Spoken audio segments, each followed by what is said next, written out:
While the ongoing pandemic has posed huge challenges for us at PVPA to stay connected as a community of students and artists, our becoming familiar with how to do that while not together physically has actually opened doors. The Visual Art and Technical Theater Department has taken this opportunity to reach out to a network of artists that extends far beyond our region. Each week we'll be talking with a different artist who will share stories of their path to and through the arts. And in doing this, our students will get a chance to see where the work that we do at PVPA might lead them in the future.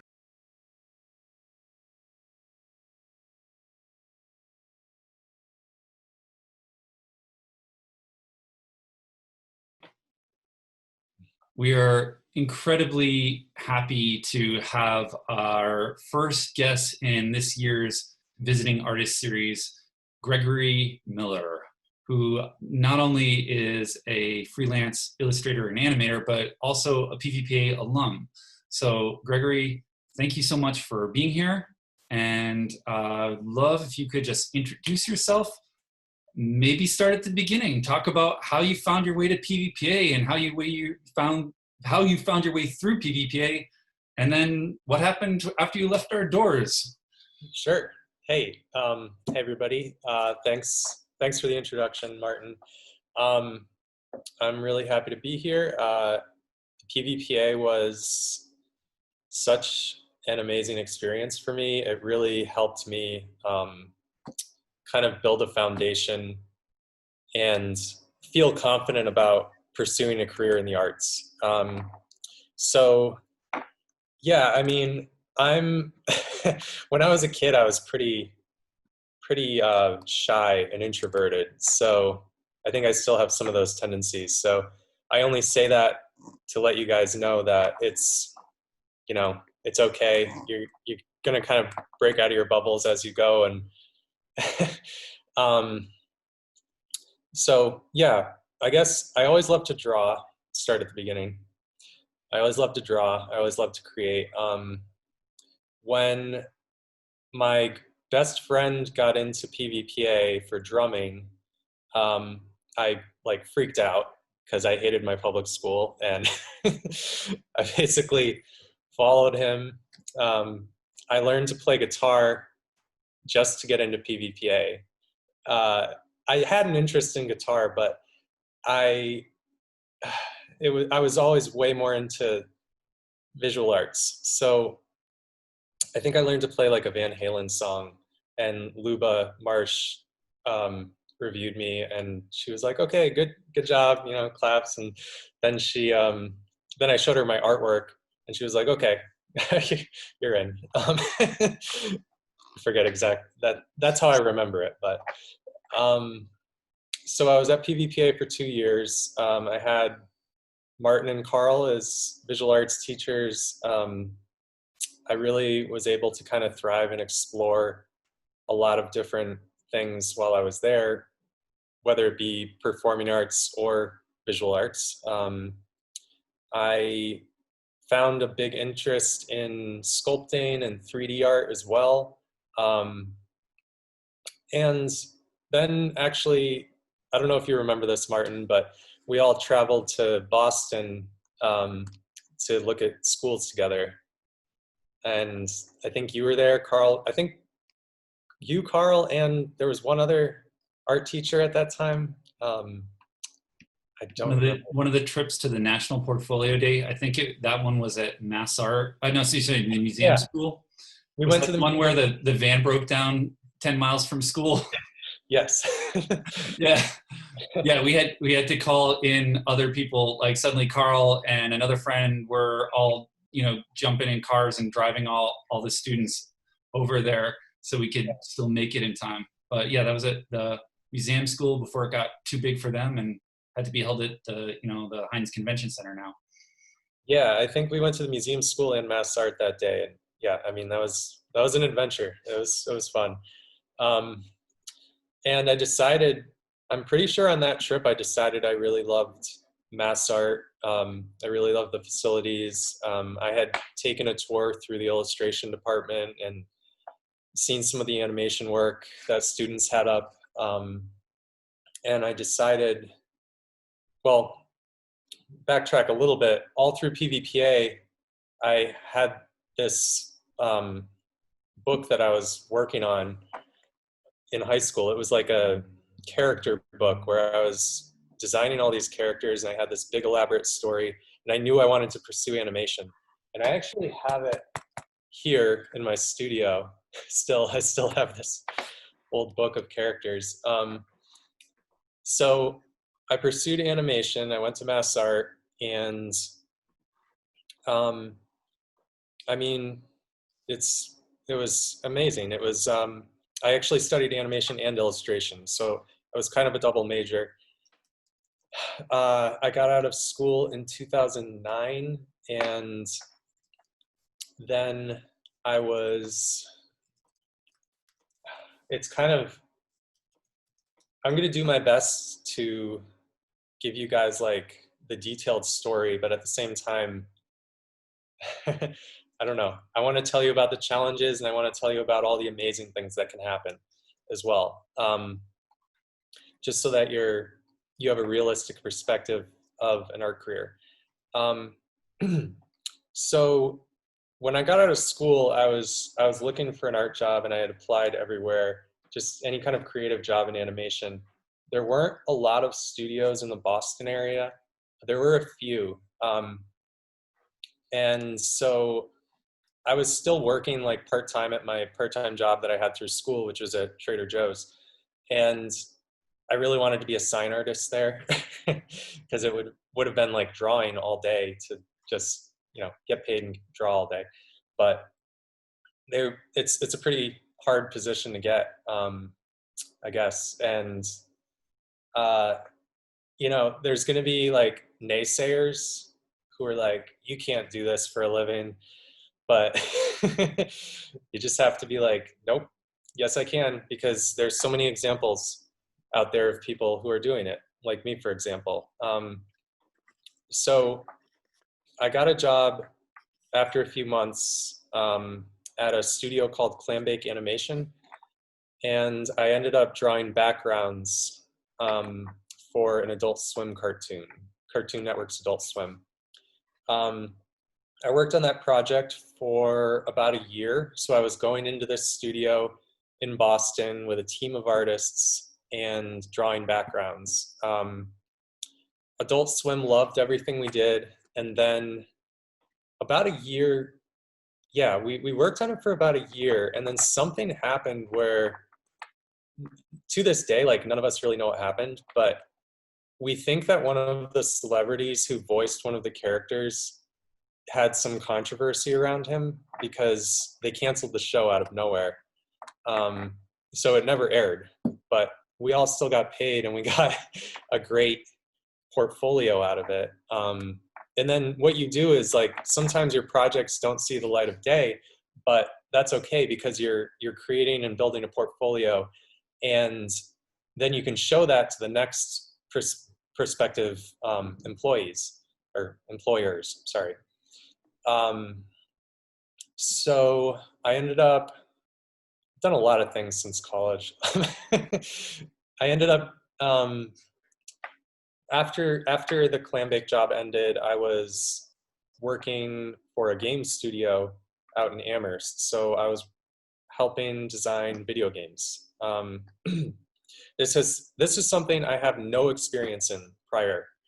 I had no resume, like I had never worked in games. I didn't know how to use the programs. Basically what happened was I sent my portfolio to the studio. They were looking for artists. They were looking to train people. And I met the founder, who was this really nice guy, Paul. And we ended up getting dinner, and he offered me a job. And I was there for, unfortunately, it was a little short-lived. It was like 4 or 5 months. But I was working on Disney's Fairies for Microsoft, which is a mobile game that you can get on your phone or your iPad. So I worked on some of the background art on that. And feel free to interject if anyone has questions, or Martin, if you have anything, and I'll just keep going. Well, let's talk a little bit more, maybe because there are already some questions coming about Sure. specific things, but if you want to maybe keep talking about the general course of your career, and then also, you know, one of the things that we're definitely not shying away from is the impact that the last 6 months have had on many people in creative fields. So yeah, well, if you want to continue, and then we'll barrage you with questions. Okay. Sure. After I worked for Hit Point Games, I was a graphic designer. I'm just going to hop from project to project really quickly, and then we can hone in after. A lot of freelance work is project to project basis. So as a freelancer, you're responsible kind of for like figuring out your own health insurance and things like that. So which gives you a lot more freedom in a lot of ways too. But then so after the game studio, I worked as a graphic designer, and I worked on a board game. After that, I was building and painting props for theater shows. After that, I was drawing comics and living in California.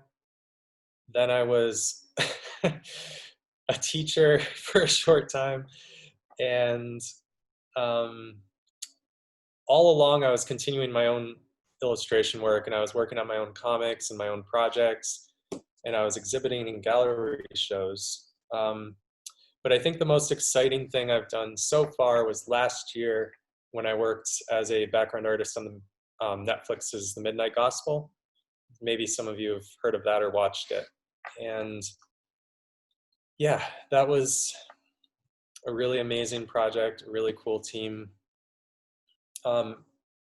We were allowed to be so creative, but you know, within the confines of this world, like you have to work in the style that the project is in. So Midnight Gospel has kind of an Adventure Time style to the animation, but a little more trippy, I guess, or surreal. Yep.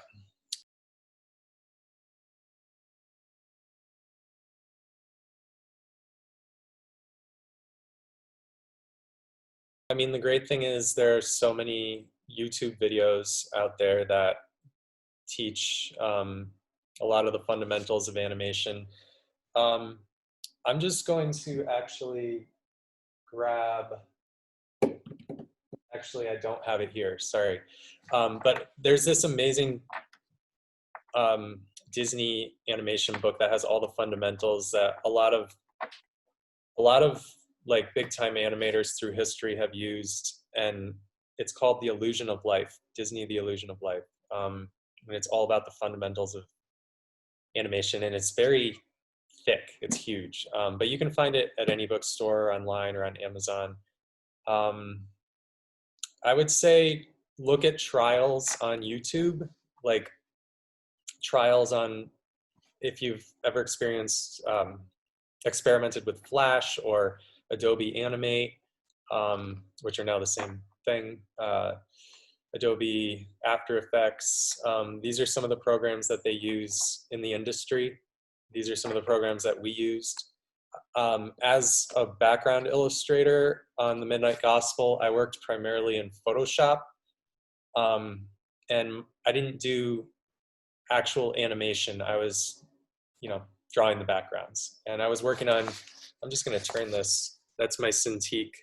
So it's just a screen where you can draw right on the screen. And yeah, hopefully that helps a little bit.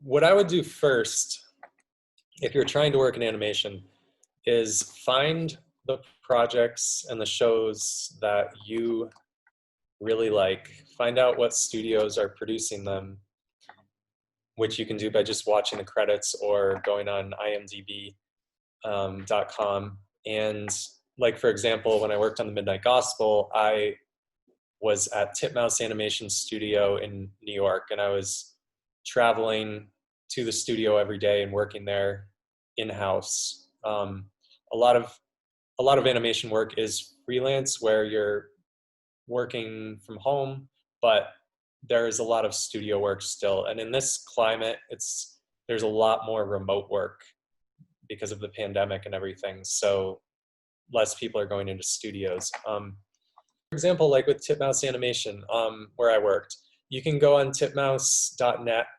and there's a career section. Every single animation studio has a career job section on their website.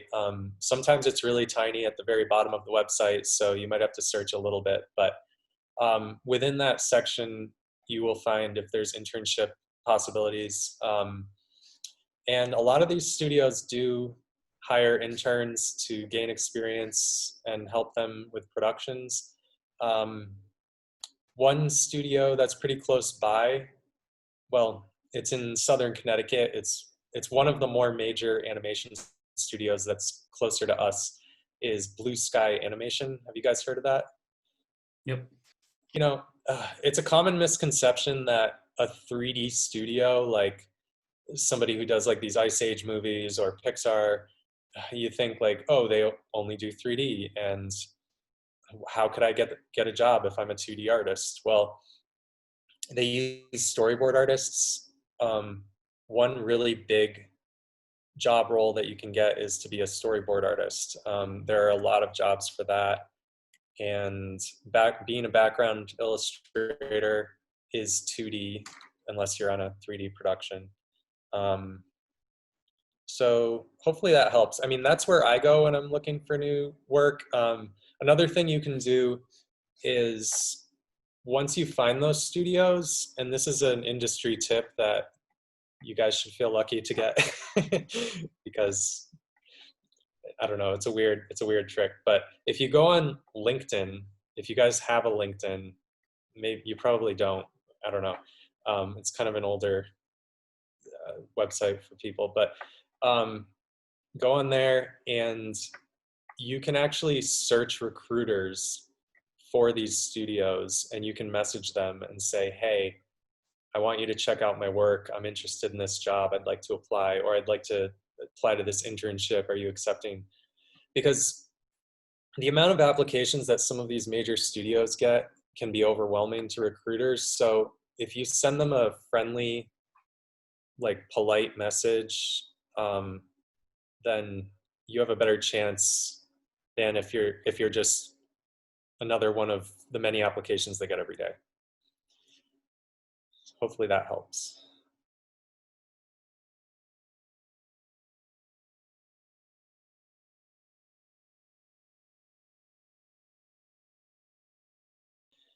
I'm gonna take a quick sip. I would love to ask you some questions, because for me, I've only had opportunity to see snippets of what you're up to, and I don't get to go for the roller coaster ride. And one of the things, in most discussions that I have with people who are in the arts, pretty much almost anyone, that seems to be very different from most people who are in a much more structured day-to-day traditional occupation, or whatever you want to call it. The roller coaster ride, the ups and the downs, are probably a little more severe than someone who has the same regimen and the same work and whatnot. So I would love to hear a couple things. I mean, first, like, what, and I realize you may have to think about this for a little bit, like, what was one of your most challenging moments in your career?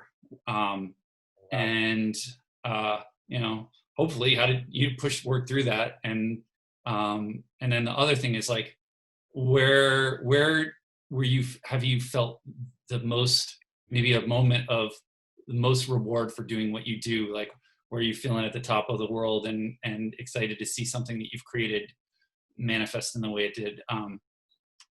Okay. And I'll save another one for later. So.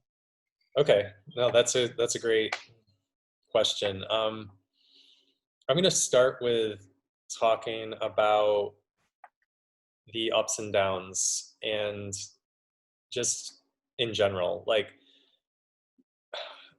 as a freelancer, as a independent artist, as someone who is pursuing their passion and trying to make a living at it, it can definitely be very challenging. I think the key to that is just loving it enough to keep doing it when it gets really hard. You have to really love it. You have to really love what you're doing. You have to love creating. So yeah, I guess like I have to think about what the hardest, the biggest low was. It's kind of,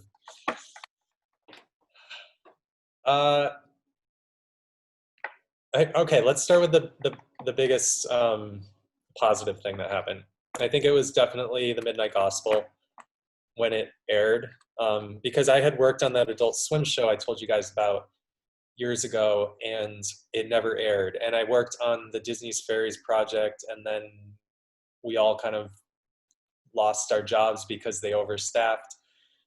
And I worked on all these projects, and it was like, actually, this is the biggest low. Yeah, I worked on all these projects that never aired and never saw the light of day. And I was like, what am I doing? Like, I can't show anyone this stuff because some of this stuff is under a non-disclosure agreement, meaning like it's something you often sign. It's a contract when you work on certain jobs, and you say you'll never share it publicly online because it's owned by whoever paid you to do it. So the artwork that I made for Adult Swim is owned by Adult Swim, and I cannot share it online because it never aired.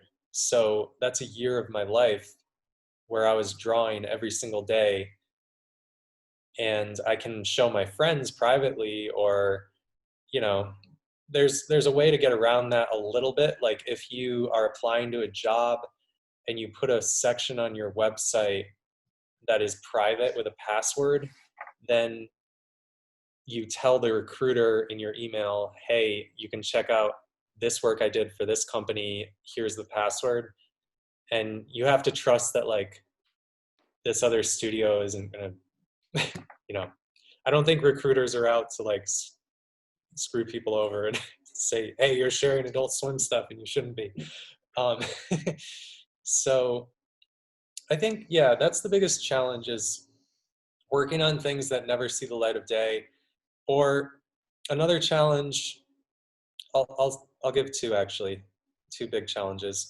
Another one is working with clients and they don't know a lot about art, not like you do, and then they're asking you to like do a million edits, and they're bad decisions, and you try to talk them out of it, but they're paying you, so you still have to do it. You still have to make the art how they want it because they're paying you, even though you know inside it's like, this could be so much better if I did it my way. So those are the biggest challenges in my opinion. There's been times when I've had to get day jobs in between projects, and it's okay to have a day job, if you're pursuing something that's really competitive, like an animation job. That's totally okay, because you're working towards something. As long as you're working towards what you want to be doing, then that's all that matters. That means you're making progress. So yeah, the biggest highlight of my career has been the Midnight Gospel. It was really nice because it aired right at the beginning of the pandemic, when I was like, oh my God, like, what am I also, not to get personal here, but I got out of an 8-year-long relationship, moved home, the pandemic hit, and I was like, what am I doing with my life? And then Midnight Gospel aired, and I was like, oh, okay, something good, something exciting. So, and I started getting a lot of work out of my work on the Midnight Gospel. Like, I got all these people who were reaching out to me and giving me jobs and projects to work on. And that hasn't stopped since April. So I've been busy. I've been working completely freelance. Like right now, I'm in my studio in Winstead, Connecticut, and I pay to have this studio, and I work on my projects, and I'm working completely independently at this point. So I'm not really sure what the future holds. We'll see. You know, if a studio hires me and wants me to come work there in the future, then depending on the virus and everything, we'll see. But yeah, hopefully that answers your questions, Martin. Absolutely. And it's been, I mean, while I've been locked into education pretty much all my professional career, you know, I've had this other version of me that's been running around and doing more adventurous things with his life. And you would have overlapped with Carl in between when he had spent an entire year of his life dedicated to a project that, you know, a movie that there were issues between the producer and director, and it looked like it was basically gonna just disappear. And then finally it was, you know, we found out that that it did finally get put out there. It was like a direct to DVD and over in Europe kind of situation. But it was the movie The Creature, where he was the monster Bloodhead. And and one of our friends was like, "Is it available in Europe?"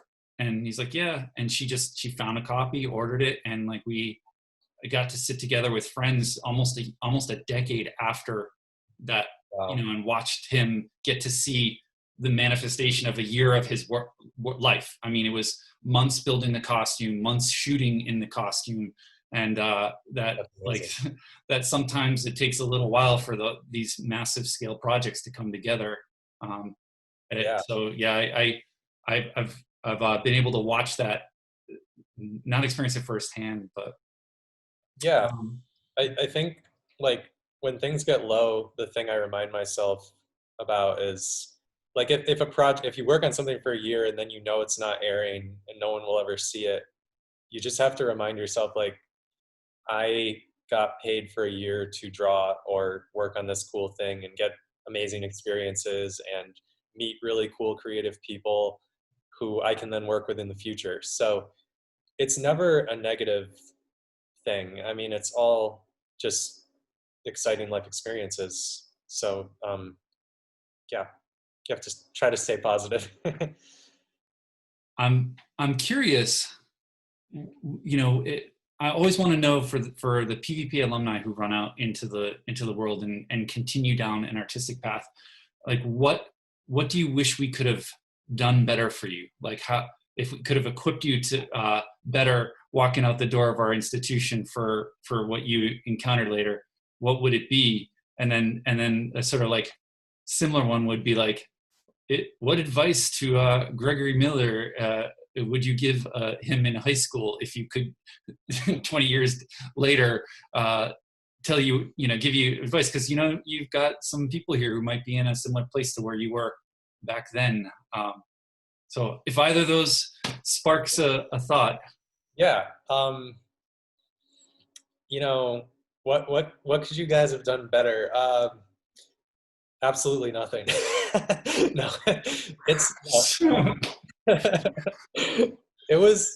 No, I mean, the thing I look back on so fondly with PVPA was how nurturing and how kind of open-minded everything was, how we were able to really explore our interests, and there weren't really confines to that. Like, I remember, do you guys still do Paideia? Yep. Is that okay? I remember we did a big project in Paideia, like there were like 15 of us, and we just had so much freedom. We had an advisor, like we created this big show at the end. A lot of my artwork was hanging, but it was, yeah, I mean, I guess the thing that could be different maybe, or if I was to go back and talk to myself in high school, I would say maybe try to learn some more, I'd say to myself, learn some more programs, like try to get prepared, like maybe learn Flash, because Flash was around back then. And I was so anti computer everything when I was in high school. I mean, I grew up on a farm. Like I'm very hands-on, and yeah, so it was like I would have been better prepared for mass art and some of my classes if I had like embraced the technical side a little bit more, or maybe if there was like a class at PVPA that explored, you know, computer animation or maybe some 3D animation. I know some of that stuff is pretty complicated, but I'm sure you guys could handle it. I know like 15-year-olds who know Maya, you know. So yeah, just if you know, better preparing kids for the actual industry, maybe. Like, I don't know, maybe you have those options now at PVPA. I'm not sure, it's been so long. um, do you guys have like animation or We computer animation classes? we don't have computer animation. Our computer lab is not state of the art. It's also vastly improved since your era. We do Yeah. have some video classes and some sort of digital art classes. Tom, I believe, has offered sort of game design Paideas, and Cool. I think we had a animation course for a heartbeat, but that was more focused on sort of traditional cell animation rather than high tech stuff. But Yeah, that's great to learn to start. Like you know, you want to learn the fundamentals of animation before even getting into 3D, I think. So um, but yeah, I guess that's what I would say to myself. Try to explore some of those programs. cool. Petula, I think, has a question for you. Sure.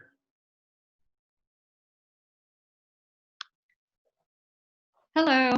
So my question is, for a PVPA student now, what would be important components of a student's portfolio as they're leaving PVPA and going into the professional world?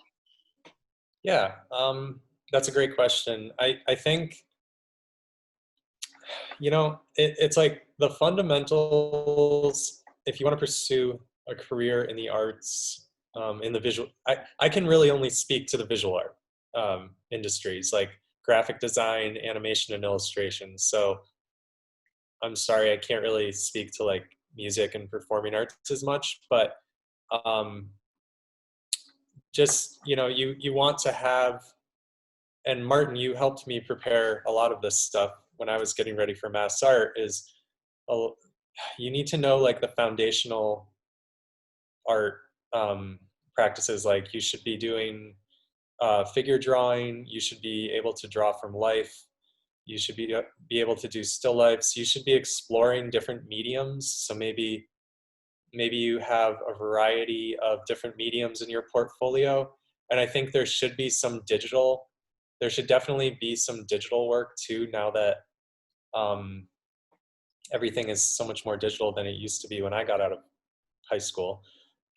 So maybe you have some photography, some figure drawing, some still life, some digital art that you've created with a tablet.